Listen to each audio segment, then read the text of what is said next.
Não se turbe o vosso coração, credes em Deus, credes também em mim. Na casa do meu Pai há muitas moradas, se assim não fosse eu vou-lo teria dito, pois vou preparar-vos lugar, e quando eu for e vos preparar-vos lugar, voltarei e vos receberei para mim mesmo, para que onde eu estiver estejais vós também. Muito bom dia, com a bênção, com a graça de Deus, nós começamos mais um dia.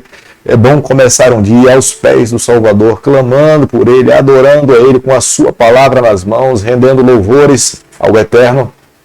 Vivendo dessa forma, tenha certeza, as bênçãos do Senhor irão cair sobre cada um de nós de uma forma sem medida.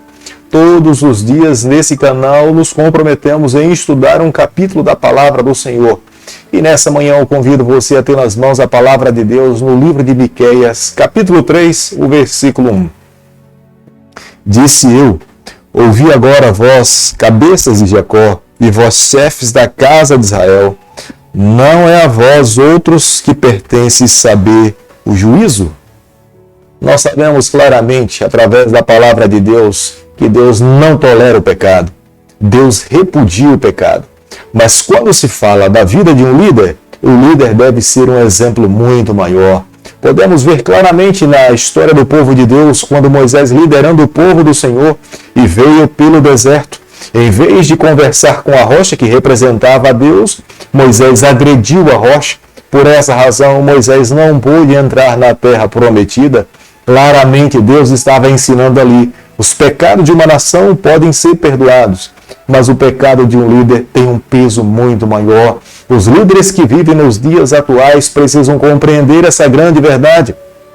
Nós temos um compromisso com Deus de ensinar a verdade, de viver a verdade. Como nós podemos ver claramente no versículo 1, Miqueias começa agora a denunciar os pecados dos líderes do povo de Deus. Eles estavam conduzindo o povo do Senhor por um caminho tortuoso, que não era o ideal de Deus. Deus não iria permitir que esses líderes ficassem impunes na sua liderança. Todo verdadeiro líder constrói um relacionamento com o seu Deus sólido.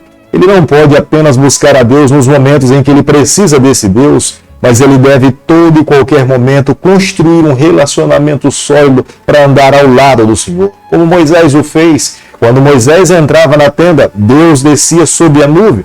Moisés tinha plena consciência que estava diante do seu Senhor.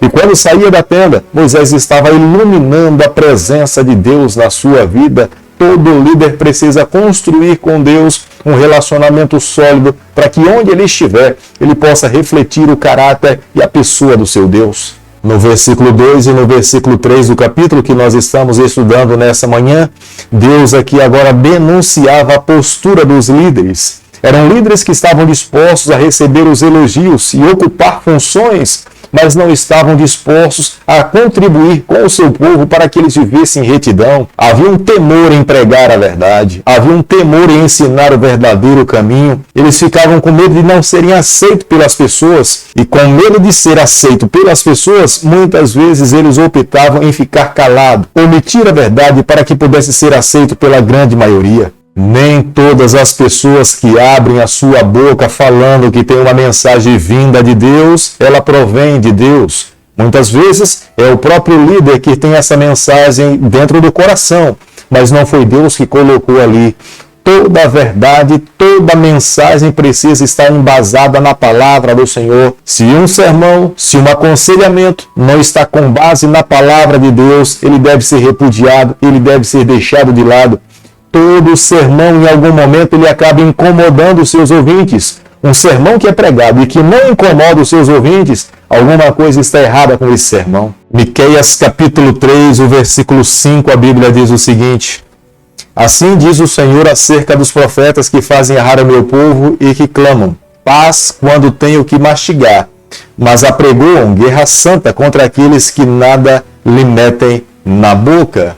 Aqui Deus diretamente denuncia uma classe de líderes, de sacerdotes e levitas que estavam dispostos a viver em paz com todas as pessoas. Assumiram aquela política da boa vizinhança. Eles sabiam que se falasse e denunciasse o pecado da nação, eles seriam rejeitados. E para não serem rejeitados, era melhor ficar calado, receber o seu salário, alimentar a sua família, mas não condenar o pecado que o povo estava vivendo. Deus, olhando do céu, orienta o profeta Miqueias para que denunciasse essa classe de pessoas. Eles poderiam passar muito bem aos olhos da população, mas diante dos olhos do Senhor, eles seriam julgados e seriam achados em falta, e no juízo do Senhor seria o próprio Deus que os condenaria. Naquele período, como o profeta Miqueias, havia outros falsos profetas, e muitas vezes esses falsos profetas contradiziam o verdadeiro profeta.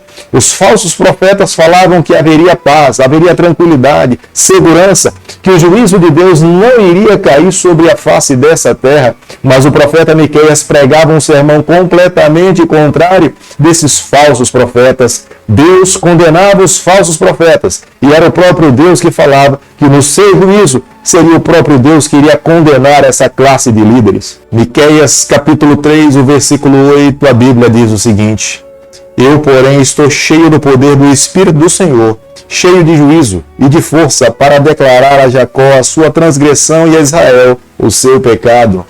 Em contrapartida, Deus fortalecia Miqueias. Deus concedia força. Através do Espírito Santo, Deus capacitava Miqueias para que cada vez mais ele pregasse a verdade. Deus sabia que a única forma de mover o coração, de revelar o pecado e de dar uma oportunidade de salvação para o seu povo era levantando alguém, fortalecendo alguém, para que esse alguém falasse em seu nome. E Deus o fazia na pessoa do profeta Miqueias. Quando Miqueias abria a sua boca no palácio ou em praça pública, era a voz de Deus, era a palavra do Senhor, tentando alcançar aqueles corações envolvidos nos seus pecados para levá-los a viver uma vida melhor. Miqueias foi a voz de Deus em sua época. Miqueias advertia os líderes para não aceitar suborno em vez de pregar a verdade. Miqueias falava que, a despeito de qualquer coisa, situação ou problema, eles deveriam levantar a bandeira do rei Emanuel. Eles foram chamados para ser uma testemunha viva, proclamar a boas novas de salvação entre o povo do Senhor. Hoje há muitos líderes que temem pregar a verdade e abrir a Bíblia e mostrar o pecado do seu povo, porque sabe, se o fizerem, eles serão rejeitados por essa comunidade. Com medo de perder a sua liderança, muitos optam em ficar calados, em silêncio e não se manifestar. Quando olhamos para o futuro, claramente nós podemos ver tanto Samaria como em Jerusalém foram cidades que foram destruídas, foram levadas cativas, porque não deram ouvido à voz de Deus. Por inúmeras vezes, Deus tentou salvar o seu povo.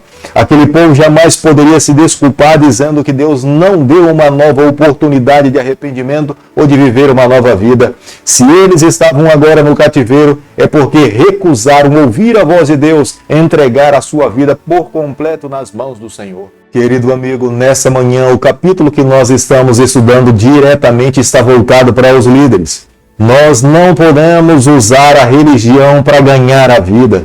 Se alguém pensa que negligenciar a verdade para estar em paz com a comunidade, para estar em paz com as pessoas, não pregar a verdade com medo da represália, ele pode até estar em paz com a sua comunidade, mas nunca estará em paz com o seu Deus. Deus será o responsável para julgar, condenar os seus pecados se não houver uma mudança de vida, e será o próprio Deus que dará a sentença final. Deus nessa terra tem homens e mulheres que têm pregado a verdade, homens que têm levantado a bandeira da palavra de Deus, que têm mostrado o caminho que deve ser seguido. Há muitos dentro do rebanho que não estão dispostos a ouvir a voz de Deus, como aconteceu com o povo de Deus no passado. Da mesma forma como Deus permitiu que esse povo fosse levado para o cativeiro, Deus, no tempo presente também, encontrará alguma forma para que esse povo possa receber os juízos e os flagelos do Senhor. O verdadeiro homem de Deus jamais terá medo em pregar a verdade. O verdadeiro homem de Deus ama a palavra do Senhor. O verdadeiro homem de Deus, ele aprecia estar em contato com as santas escrituras. O verdadeiro homem de Deus, ele sempre terá sabedoria para pregar, para ensinar, aconselhar e mostrar o caminho da cruz, levar o seu rebanho a amar cada vez mais a Deus. O próprio Espírito do Senhor lhe terá nas mãos, fortalecerá a sua caminhada e lhe dará força para alcançar a vitória pelo poder do Espírito. Nós, nessa manhã, a cada dia, precisamos refletir nessa palavra, nos colocarmos nas mãos do Senhor, clamarmos para que Ele guie a nossa trajetória e nos conceda a graça de um dia estarmos com o Senhor por toda a eternidade. Querido Pai, em Tuas mãos, nessa manhã, nós nos colocamos. Queremos a cada dia vivermos mais para o Senhor. Toma o nosso coração, perdoa os nossos pecados, nos conceda a graça de vivermos exclusivamente para Ti. É o nosso pedido e a nossa oração, e nós fazemos em nome de Jesus. Que o Senhor te abençoe e te guarde, que Ele faça resplandecer o seu rosto sobre você, que Ele tenha misericórdia de você, e sobre você nessa manhã Ele levante seu rosto e conceda a sua paz em nome de Jesus. Amém.